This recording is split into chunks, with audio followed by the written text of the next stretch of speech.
సార్వత్రిక ఎన్నికల్లో ఆంధ్రప్రదేశ్లో టీడీపీ కూటమి సునామీకి వైఎస్ఆర్సీపీ కొట్టుకుపోయినటువంటి నేపథ్యంలో వైఎస్ఆర్సీపీకి చెందినటువంటి కొంతమంది నాయకులు వారి పదవులకు రాజీనామా చేస్తున్నటువంటి పరిస్థితుల్లో తిరుమల తిరుపతి దేవస్థానం ఈవో ధర్మారెడ్డి మాత్రం ఆ పదవిలో కొనసాగుతూనే ఉన్నారు అంటూ ఒక వార్త ఇప్పుడు సోషల్ మీడియాలో చక్కర్లు కొడుతున్న నేపథ్యంలో ఈ అంశం మీద మనం చర్చించుకునేటువంటి ప్రయత్నం చేద్దాం. ప్రస్తుతం మనతో పాటు ఉన్నారు ప్రముఖ రాజకీయ విశ్లేషకులు, ప్రముఖ సీనియర్ జర్నలిస్ట్ సిఎస్ రావు గారు. ఆయనతో మాట్లాడు. Sir hi sir. హలో. ఆంధ్రప్రదేశ్లో వైఎస్ఆర్సీపీ ఘోర పరాభవాన్ని చవిచూసిన తర్వాత కొన్ని పదవులకు వైకాపా నాయకులు రాజీనామా చేస్తూ వస్తున్నారు. కానీ తిరుమల తిరుపతి దేవస్థానం ఈవో ధర్మారెడ్డి గారు మాత్రం ఆ పదవిలో కొనసాగుతున్నారు. దీని మీద కొన్ని ఆర్టికల్స్ రకరకాలుగా వస్తూ ఉన్నాయి. మీ విశ్లేషణ ఏంటి? సో ఒకటి ఏంటంటే మిగతా అధికారులకి ధర్మారెడ్డికి మనం వేరేగా విశ్లేషణ చేసుకోవాలి. సహజంగా ఏంటంటే ప్రభుత్వం మారినప్పుడు ఎవరైతే నామినేటెడ్ పోస్టులో ఉన్నారో వాళ్ళందరూ స్వచ్ఛందంగా రాజీనామా చేసి వెళ్ళిపోవాలి. లేదు ఆరోపణలు ఎదుర్కొంటున్నటువంటి అధికారులు ఎవరైతే ఉన్నారో వాళ్ళు లీవ్ పెట్టేసి వెళ్ళిపోతున్నారు. సెంట్రల్ సర్వీస్కి వెళ్ళిపోయే వాళ్ళు వెళ్ళిపోతున్నారు, లేదా కొంతమంది లాంగ్ లీవ్ పెట్టి వెళ్ళిపోయే వాళ్ళు వెళ్ళిపోతూ ఉన్నారు. కానీ అనేక ఆరోపణలు ఎదుర్కొంటున్నటువంటి ధర్మారెడ్డి మాత్రం తిరుమల తిరుపతి దేవస్థానం ఈవోగా మాత్రం అలానే కంటిన్యూ కావాలనేటువంటి ఒక ప్రయత్నం అయితే చేస్తున్నారు. ఆయనకు ఉన్నటువంటి బలం ఏంటి, ఇన్ని ఆరోపణలు వస్తున్నప్పటికీ కూడా అనేది మనం ఒకసారి విశ్లేషణ చేసుకుంటే అసలు ఆయన మీద వచ్చినటువంటి ఆరోపణ ఏంటి, శ్రీవాణి ట్రస్ట్ అనేది ఉంది, దానికి జమ అవుతున్నటువంటి అమౌంట్ అంతా కూడా డైవర్ట్ చేశారు ఆయన. ఎవరైతే డిపాజిట్ చేశారో దానికి సంబంధించి ఆ డిపాజిట్స్ మొత్తం కూడా తిరుమల తిరుపతి దేవస్థానానికి జమ కాలేదు అనేది, దారి మళ్ళుతున్నాయి అనేది ఆయన మీద ఆరోపణ. దాని మీద విచారణ చేయాలని చెప్పి అనేక మఠాధిపతులు, పీఠాధిపతులు, హిందూ సంస్థలు డిమాండ్ చేశారు. అనేక సందర్భాల్లో చేశారు. అయినప్పటికీ ఏమాత్రం పట్టించుకోలేదు గత ప్రభుత్వం, అంటే జగన్మోహన్ రెడ్డి ప్రభుత్వం. దానికి కారణం ఏంటంటే ధర్మారెడ్డి మనకు ఢిల్లీ సెంట్రల్ సర్వీస్ నుంచి వచ్చాడు. ఆయన ఏం ఐఏఎస్ కాదు, కేవలం రక్షణ శాఖలో ఒక ఎస్టేట్ ఆఫీసర్ ఆయన. అయినప్పటికీ ఆయన తీసుకొచ్చి ఈవోగా పెట్టారు తిరుమల తిరుపతి దేవస్థానం. వాస్తవంగా తిరుమల తిరుపతి దేవస్థానం ఈవో అంటే ఐఏఎస్ ఉంటారు.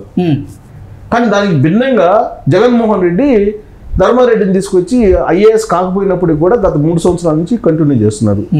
నిబంధనల ప్రకారం డిప్యుటేషన్ మీద వచ్చినటువంటి వాళ్ళు 3 years మించి ఉండడానికి లేదు. 3 years కంప్లీట్ అయిపోయిన తర్వాత కంటిన్యూ చేయమని చెప్పి జగన్మోహన్ రెడ్డి ఒక లెటర్ రాశారు రక్షణ శాఖకి. ఎందుకు రాశారు? రక్షణ శాఖ ఎస్టేట్ ఆఫీసర్ కాబట్టి ఇతను.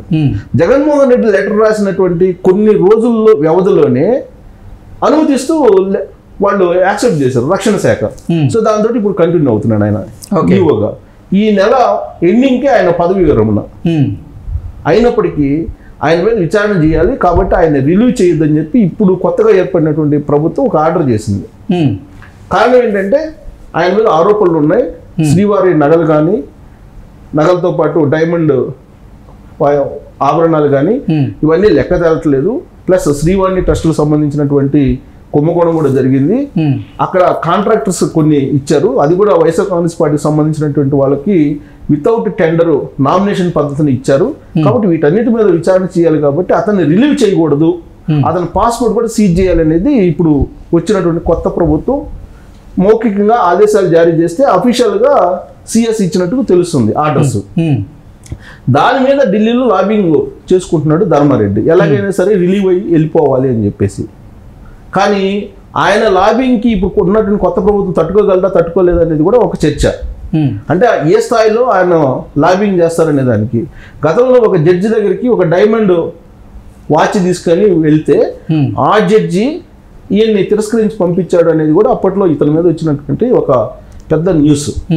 అంటే తిరుమల తిరుపతి దేవస్థానానికి వచ్చేటువంటి జడ్జెస్ని, వ్యాపారవేత్తల్ని, పారిశ్రామికవేత్తల్ని, వాణిజ్యవేత్తల్ని, వివిధ రంగాలకు సంబంధించిన ప్రముఖుల్ని వీళ్ళందరినీ లైజనింగ్ చేసుకొని జగన్మోహన్ రెడ్డికి ఏం కావాలనో అది చేసేటువంటి ఒక పెద్ద బ్రోకర్ ధర్మారెడ్డి అనేది. ఆ పదం ఎందుకు ఉపయోగించుకున్నారంటే బ్రోకర్ అనే పదం అది ఖచ్చితంగా ఉపయోగించాలని చెప్పి చాలా మంది నాకు ఫోన్ చేసి చెప్పారు. ఓకే, ధర్మారెడ్డి గురించి మీరే లైజనింగ్ ఆఫీసర్ అనొద్దు, బ్రోకరే అనండి ఆయన్ని. అందుకే ఆ పదం ఉపయోగిస్తున్నా, ఏం ఇబ్బంది ఏం లేదు.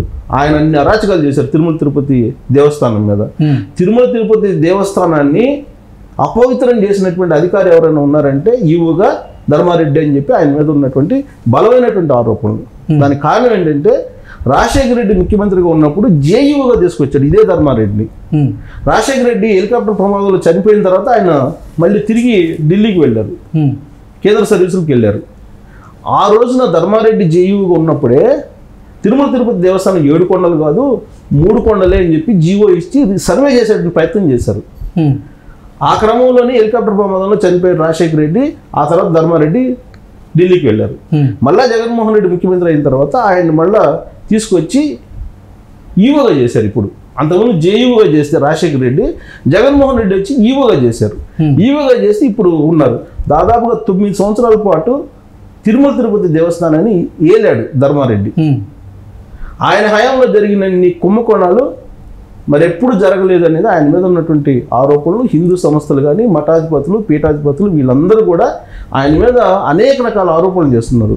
లాస్ట్కి తిరుమల తిరుపతి దేవస్థానానికి సంబంధించి బస్సులు తిరుపతి నుంచి తిరుమలకు వెళ్ళేటువంటి బస్సులు టికెట్ల వెనక జెరూసలం ప్రచారాన్ని కూడా ఆయన చేయించారు అనేది ఆయన మీద ఉన్నటువంటి ఆరోపణ. ఇన్ని ఆరోపణల మీద విచారణ జరగాలి కాబట్టి ఆయన్ని రిలీవ్ చేయకుండా ఉంచండి, ఆయన పాస్పోర్ట్ సీజ్ చేయండి విదేశాలకు వెళ్లకుండా అనేది ఇప్పుడు తాజాగా వచ్చినటువంటి ప్రభుత్వం సూచించింది. ఆ సూచన మేరకు ఆయన కంటిన్యూ అవుతున్నారు. వాస్తవంగా చాలామంది దీర్ఘకాలిక లీవులు పెట్టి వెళ్తున్నారు. ఈయన కూడా ప్రయత్నం చేశారు, బట్ ప్రయత్నం చేసినప్పటికీ ఈయన అనుమతి ఇవ్వలేదు. ప్లస్ ఈ నెలాఖరికి రిటైర్ అవుతున్నారు కాబట్టి రిటైర్మెంట్ కూడా ఇప్పుడు ఇక్కడే తిరుమల శ్రీవారి సన్నిధిలో కావాలని చెప్పేసి అనుకుంటున్నారేమో.